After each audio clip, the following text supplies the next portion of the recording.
Hey everyone, Dr. Jamie here.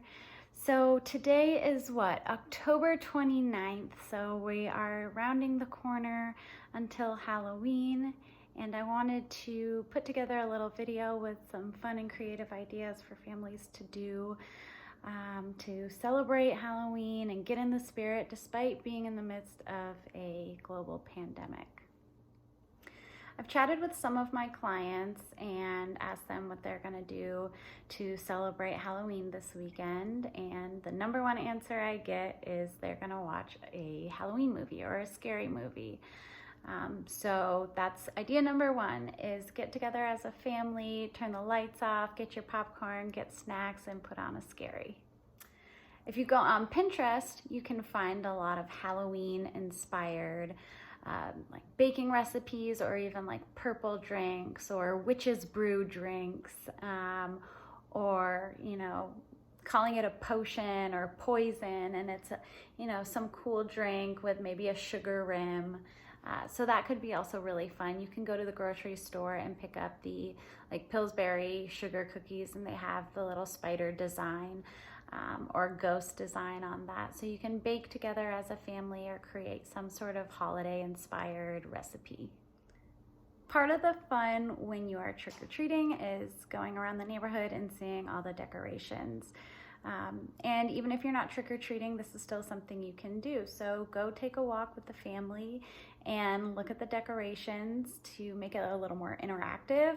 Go ahead and create a little Halloween decoration scavenger hunt. So print out a list of things that the child can find. So maybe a spider, maybe a scarecrow, maybe purple lights, maybe orange lights, that kind of thing. And so whenever the child sees one of these decorations out in the neighborhood, they can mark it off their scavenger hunt. And maybe there's a prize at the end for finding the most items on the list. Speaking of scavenger hunts, those can be done in the house as well. So you could set up a scavenger hunt where the child gets to run around the house and find clues or find small toys or snacks or treats. I just now Googled Halloween scavenger hunt, and there's a ton of fun ideas. You could do clues that rhyme, like Halloween is a time for treats.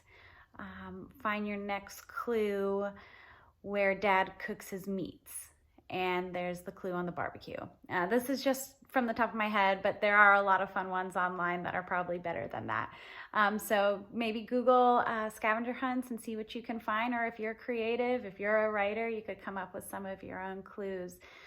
But again, another fun part of Halloween is getting to go to different homes, getting to go to different areas. You're moving around constantly. And so a scavenger hunt in the home, where you're going into the garage, in the basement, in your room, in the kitchen, in the backyard, could be a really fun idea for the kids.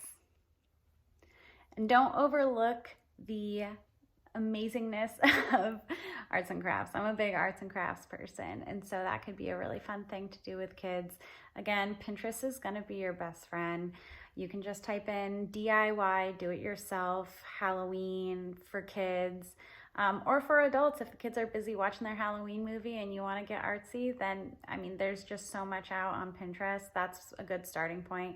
I created these little they're like little pieces of wood that I spray painted orange and white, and then did my little ghost and pumpkin faces. And they're really cute. I put them up by the mantle. We bought stakes so that we could put them out in the front yard. So arts and crafts are a fail-proof activity for the family. And yes, I realize I'm posting this video 2 days before Halloween, so there's a bit of a time crunch. Some of these projects are really simple. Some of them will take a little bit more prep. Google and Pinterest, like I said, are your best friends. Rely on the internet. There's some really creative people out there with some great ideas. So I would check that out first and just do what you can do. That's all we can expect. I wish you guys the sweetest Halloween, and take care.